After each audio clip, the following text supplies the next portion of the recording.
Welcome to Deep Cyber's weekly cybersecurity briefing. Here's what's unfolded over the past week. This week, one idea cuts across every story. The tools we build to protect ourselves are being turned against us, and the speed at which that reversal is happening is accelerating faster than most organizations are prepared to accept. Let's start with a story that captures that irony at its most stark. The Citizen Lab has confirmed that Stelios Kouloglou, a former member of the European Parliament, was repeatedly hacked with Pegasus spyware while he was sitting on the very committee created to investigate the abuse of that same technology. Pegasus, developed by Israeli firm NSO Group, can silently access a phone's messages, calls, camera, and microphone without the target ever knowing. The committee he served on, known as PEGA, was established specifically because European governments were using commercial spyware against journalists, lawyers, and political figures. Forensic analysis confirmed that attackers likely had extensive access to his communications during this period. What this tells us is not just that spyware is dangerous. It tells us that the oversight process itself has become a target. When the people tasked with holding power accountable can be compromised this easily, the integrity of democratic institutions is directly at risk. The question worth sitting with is this: if investigators can be surveilled while investigating surveillance, what does accountability even mean anymore? From human targets, we move to a threat that no longer requires a human to launch it. Security researchers have documented a ransomware attack carried out by an artificial intelligence agent operating with minimal human direction. The attack used LangFlow, a tool that chains together large language model capabilities into automated decision-making workflows, allowing the AI to reason through multiple attack stages in sequence, gaining access, moving through a network, escalating privileges, and encrypting files, all without a skilled human hacker guiding each step. Ransomware has always been dangerous, but it has historically required real expertise to execute well. That barrier is now dissolving. This matters to every business because it means the volume and sophistication of attacks is no longer limited by the number of skilled criminals available. A single bad actor with access to the right AI tools could now launch campaigns that previously required an entire team. The urgent question for leadership is whether your defenses are built for threats that think, adapt, and move at machine speed. And the fuel for those automated attacks is becoming more powerful and more widely available. Two newly released large language models from Chinese technology firms, Tulongfeng and GLM 5.2, are now matching or surpassing the capabilities of leading American AI systems. The cybersecurity concern here is specific. Highly capable AI with fewer built-in safety restrictions gives attackers a force multiplier for finding vulnerabilities, writing malicious code, and running deception campaigns. Defenders, meanwhile, face slower adoption curves due to budget constraints, regulatory hurdles, and legacy system complexity.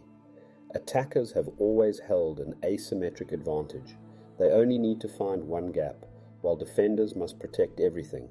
Capable AI widens that gap further, and models operating outside the voluntary safety standards adopted by American firms add a geopolitical dimension that governments are only beginning to reckon with. Security professionals are now warning that the window to close that gap is open today, and it will not stay open for long.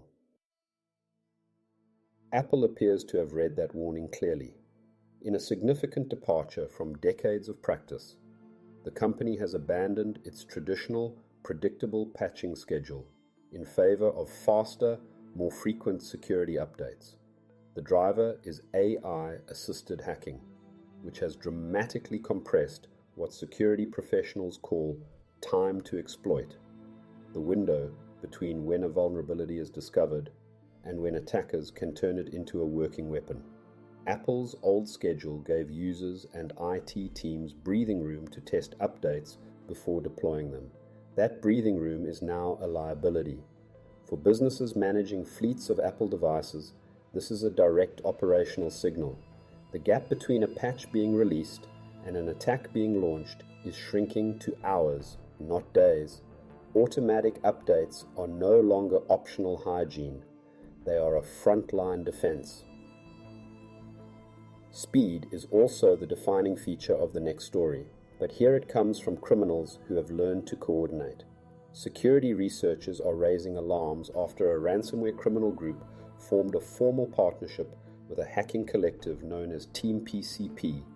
The FBI has issued a public warning, which signals that this is not a routine development. The word researchers keep using to describe this partnership is industrialized, meaning these are no longer lone actors, but coordinated operations with division of labor, shared infrastructure, and the capacity to strike many targets simultaneously. When two criminal groups pool their technical skills and networks, attacks become faster, more targeted, and harder to detect before the damage is done. Hospitals, schools, small businesses, and government agencies are historically the most exposed. The practical step here is straightforward. Even if it's not easy, review your defenses now, verify that your backups are secure and tested, and ensure your team knows what suspicious activity looks like before it becomes a crisis. Staying with the theme of risk being redistributed rather than removed, a cybersecurity researcher operating under the project name Exploitarium released more than 30 proof-of-concept exploits to the public without first notifying the companies whose products were affected.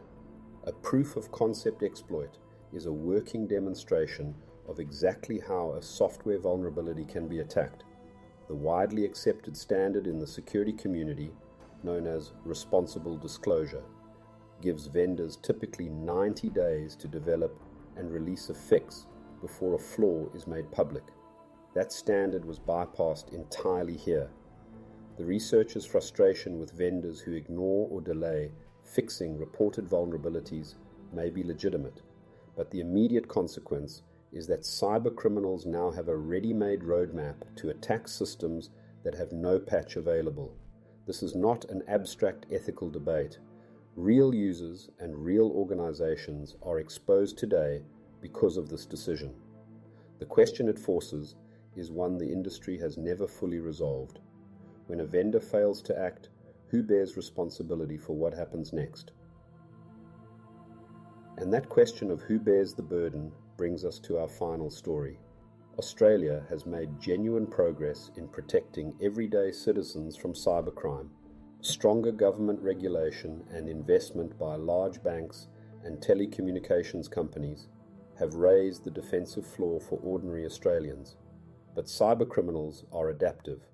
As the largest organizations hardened their defenses, attackers shifted their focus to smaller businesses that lack the resources, expertise, or budget to match that level of protection. Small and medium-sized businesses now find themselves absorbing the risk that larger enterprises have successfully deflected. Compliance burdens designed for large institutions stretch thin across smaller teams, often creating pressure without providing protection. This is not a problem unique to Australia. It is a pattern playing out globally. Improving national cybersecurity often means redistributing risk downward, and those least equipped to carry it end up carrying the most. The question for policymakers and industry bodies is whether the frameworks being built are actually reducing total risk, or simply moving it to where it is least visible. This week's stories share a single uncomfortable truth.